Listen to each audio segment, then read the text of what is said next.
இன்றைக்கி லஞ்ச் பாக்ஸ்க்கு பூரி தான் ரெடி பண்ண போகிறேன்.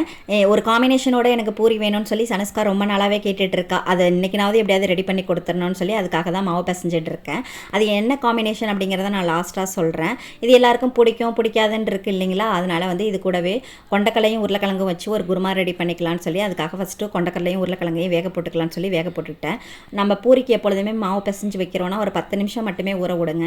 நிறைய நேரம் ஊற விட்டீங்க அப்படின்னா உங்களுக்கு நல்லா வந்து உப்பி வராது. அதனால் வந்து ஒரு 10 நிமிஷம் போதும். நல்லா ஊறி வந்ததுக்கப்புறம் நல்லா இது போல் தேய்ச்சிட்டு ஆயிலில் போட்டு எடுத்திங்கன்னா சூப்பராக புசு புசுன்னு பொங்கி வரும். இன்றைக்கி வந்து ஸ்நாக்ஸ்க்கும் வீட்டில் மாதுளம்பழம் இருந்துச்சு, அதையே வச்சு கொடுத்து விட்டுலான்னு கொடுத்து விட்டுட்டேன். ஃபஸ்ட்டு ஒரு டிஃபன் பாக்ஸில் வந்து பூரி வச்சுட்டு அதில் வந்து நான் கொண்டக்கடலை குருமா ரெடி பண்ணேன் இல்லைங்களா, அதை வச்சு கொடுத்துட்டேன். இன்னொரு டிஃபன் பாக்ஸில் வந்து பூரி வச்சுட்டு அது மேலே ஜீனி போட்டுட்டு திரும்பி பூரி வச்சுட்டு அது மேலே ஜீனி போட்டுட்டு பசும்பால் காய்ச்சி வச்சுருந்திங்கன்னா அது மேலே ஊற்றிட்டு ஊற வச்சு சாப்பிட்டிங்கன்னா செம்மையாக இருக்கும். இது வரைக்கும் ட்ரை பண்ணதே இல்லை அப்படின்னா கண்டிப்பாக ட்ரை பண்ணி பாருங்கள், சூப்பராக இருக்கும்.